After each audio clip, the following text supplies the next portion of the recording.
terminerai par ce que nous appelons la Sainte Rencontre dans les évangiles.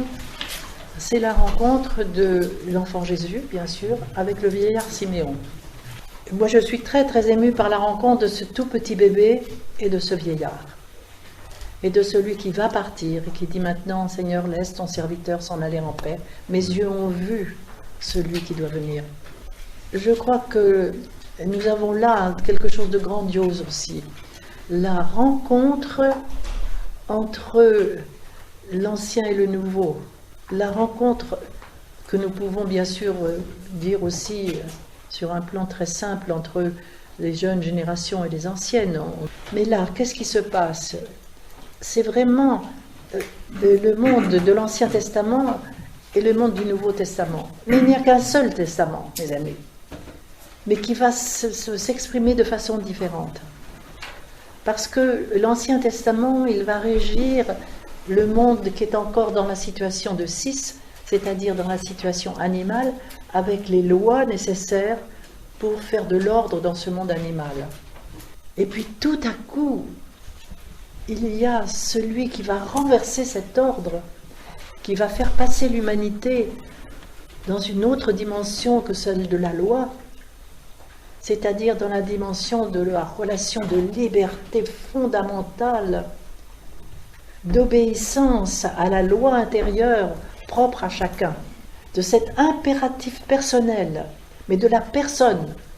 Attention, pas de cet individu qui fait n'importe quoi à l'extérieur, c'est-à-dire de la personne qui a lié la relation avec son Dieu et qui est informée de ce qui est juste pour elle et de ce qui n'est pas juste.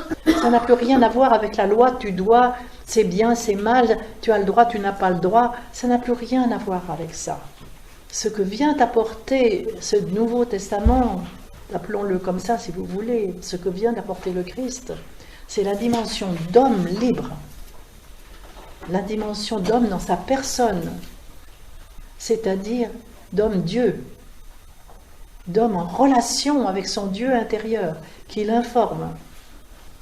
Ça nous amènera à parler bien sûr de la relation avec nous-mêmes dans ce sens-là.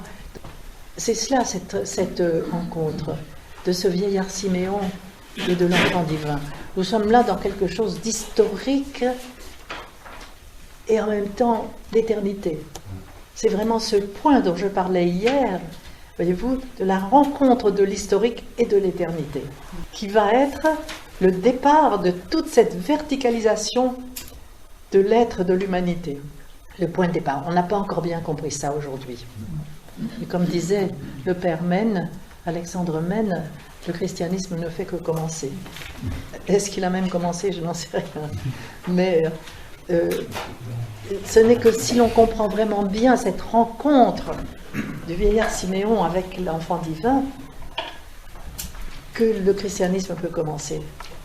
C'est-à-dire vraiment cette rencontre de l'homme avec lui-même dans ses grandes profondeurs. Et maintenant, c'est le point de départ. Il peut partir, mais vous comprenez dans quel sens? C'est toute l'humanité qui prend son départ. Oui, Brigitte. Il y avait à Zurich, quelques ans passés, un graffiti dans la gare qui disait « Fais comme Dieu devient entièrement homme ». Voilà, magnifique. C'est-à-dire, va totalement dans la horizontalité pour... aller dans la verticalité. Voilà. C'est un peu ça dont tu Tout parles. à fait, c'est tout à fait ça. Moi, je me souviens très bien de l'évêque Jean, qui a été mon professeur de théologie. Et puis, quelquefois, on lui disait, en voulant excuser quelqu'un qui avait fait une bêtise, « Monseigneur, c'est humain ». Et il répondait, « Ce qui est humain, mes amis, est divin ». C'est-à-dire, autant il avait de compassion, bien sûr, ô combien pour celui qui avait fait la bêtise, mais en même temps, il le reverticalisait, vous voyez, c'est divin. Nous avons à devenir divin. L'humain n'est humain que quand il est divin. Voilà la charnière, vous voyez. Voilà le passage du 6 au 7. Voilà le passage de la verticalisation de l'être. Nous sommes verticalisés dans nos corps pour atteindre à la fonction de la parole. L'enfant qui ne se verticaliserait pas ne pourrait pas parler.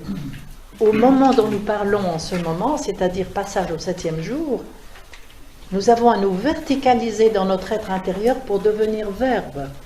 Parce que dans la première partie de notre vie, nous sommes procréateurs par le sexe, c'est juste, c'est bien, etc. Et il y a un jour où tout cela se terminera. Pourquoi? Parce que l'humanité est appelée tout entière à se verticaliser pour devenir verbe.